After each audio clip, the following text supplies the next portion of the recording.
Bonjour à toutes et à tous.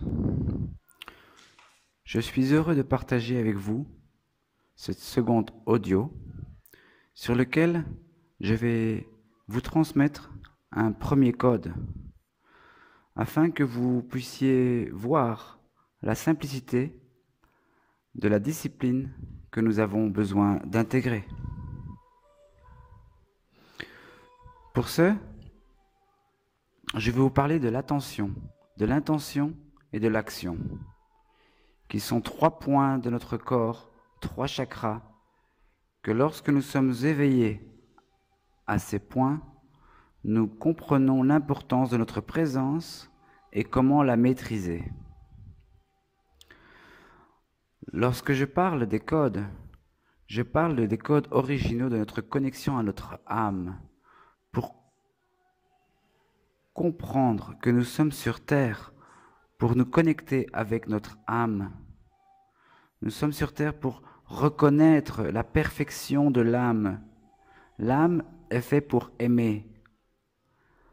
Seulement nous avons tellement de résistance, vivant dans un système basé sur la peur, à laquelle nous devons nous libérer pour autoriser cette âme à s'exprimer dans l'amour, la lumière. Pour cela, les codes nous rappellent ces connexions, ces points de repère. Ces points de repère qui deviennent des disciplines. C'est pourquoi les intégrer nous permet de nous réaligner par la compréhension de ce qu'est une âme. Une âme brille, et nous ne l'autorisons pas à briller du fait de nos complexes, de notre honte, de nos peurs, de nos frustrations, de nos culpabilisations, de nos regrets, etc., etc. Tout ça, c'est ce que l'ego crée. L'ego est là pour nous indiquer l'autre côté du miroir. Tout ce que nous ne voulons pas devenir, nous le devenons parce que nous mettons notre attention sur ce que nous ne voulons pas, au lieu de mettre son attention sur ce que nous sommes aspirés à devenir. Devenir une âme épanouie. Laisser l'âme s'épanouir en la laissant orienter notre corps et non pas l'inverse.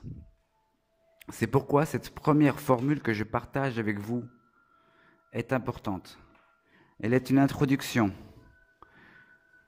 Elle est une introduction à des pas d'évolution en soi, pour aller plus en profondeur dans la compréhension de notre mission sur Terre, à travers la guidance spirituelle. Le premier point d'attention se situe au 3e œil. Qu'est-ce que l'attention? Comment pouvons-nous vraiment comprendre la complexité de ce qu'est l'attention? Mon attention physique va être portée sur un objet, mais mon attention spirituelle va être dirigée sur ma conscience. Où se limite ma conscience? Qu'est-ce que la conscience? Et là, nous avons des numéros qui apparaissent, et ce code est basé sur des numéros qui nous permettent de comprendre le bon sens de ce que je partage. Cette formule est très simple.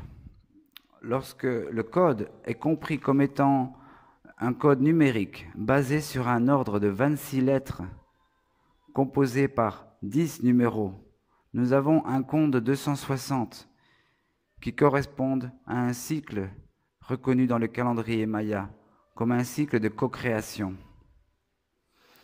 Ce qui nous permet de comprendre la synchronicité des choses grâce à l'éveil sur notre attention, intention et action. Lorsque nous pouvons calculer les mots, nous allons comprendre que le mot attention est 18, le mot intention est 20 et le mot action est 62. Lorsque nous additionnons ces 3 numéros, nous avons 100. Et 100 est un numéro important puisqu'il parle d'alignement, de bénédiction. Et lorsqu'on parle de 100, on parle de 100% d'alignement. Ça veut dire que nous sommes impeccables dans notre alignement à notre âme. Lorsque je parle de ces 3 mots, je parle de l'attention, l'intention et l'action connectés à 3 points de chakra. Donc nous avons différentes notions que tous nous savons et que je mets ensemble à travers l'outil que nous avons tous, qui est le langage en soi. Le langage n'est pas seulement français, bien sûr. Il marche aussi en espagnol, en anglais, mais le langage le plus important est le langage de comportement, puisque nous nous jugeons nous-mêmes sur notre propre comportement. On se sent mal par rapport à soi-même.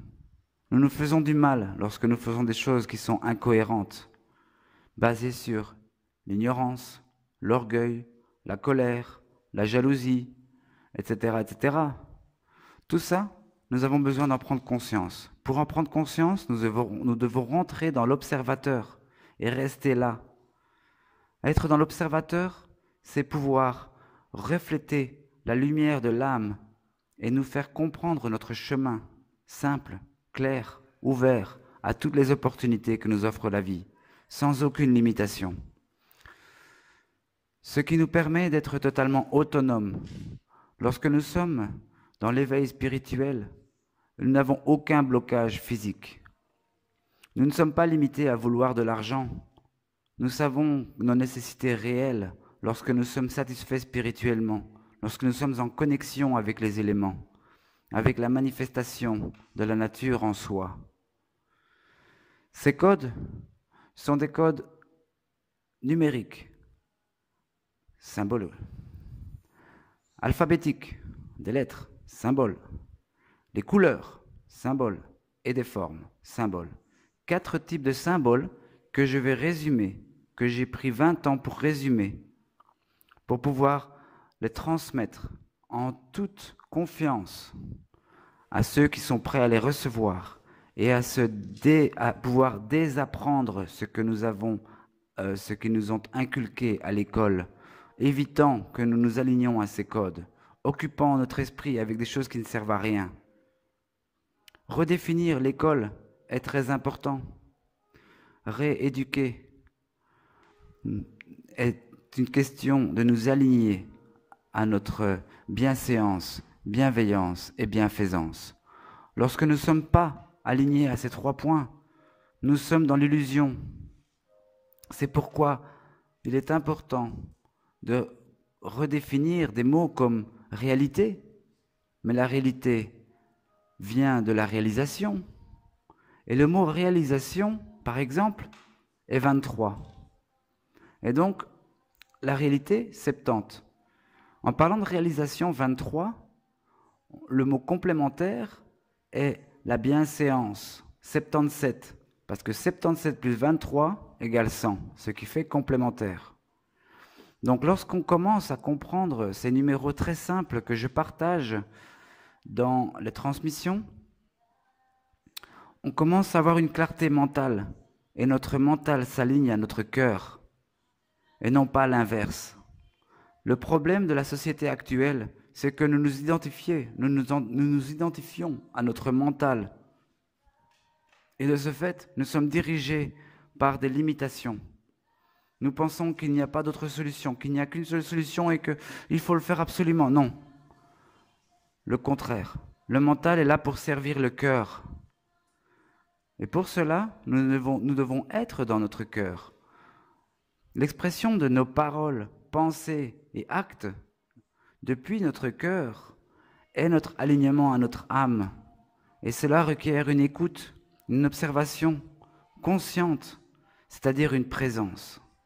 C'est pourquoi j'ai simplifié toutes ces notions qui peuvent être spirituelles, scientifiques, philosophiques, tout ça dans un enseignement que tous nous savons au fond de soi et que ces transmissions nous permettent d'avoir une clarté par rapport à ça, grâce à ces 4 types de symboles. Tout nous parle, les numéros, les couleurs, les formes et les lettres. Tout a une forme, hein, et tous ces symboles vont nous permettre de nous identifier à un sentiment, à une émotion, à un mouvement.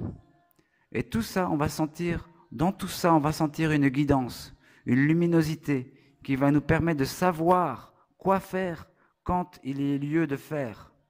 C'est ce qu'on appelle l'intuition. La différence entre l'intuition et l'instinct, c'est que l'instinct nous rappelle à l'individualisme. L'intuition, nous considérons tous les éléments de l'univers pour prendre une décision. Ce qui nous permet d'évoluer, c'est de prendre des décisions, ou plutôt de servir la volonté. Quelle volonté servons-nous? Lorsque nous allons au supermarché, nous répondons à la volonté du supermarché. Lorsque nous consommons, nous répondons à la volonté de la consommation et des entreprises, etc., etc.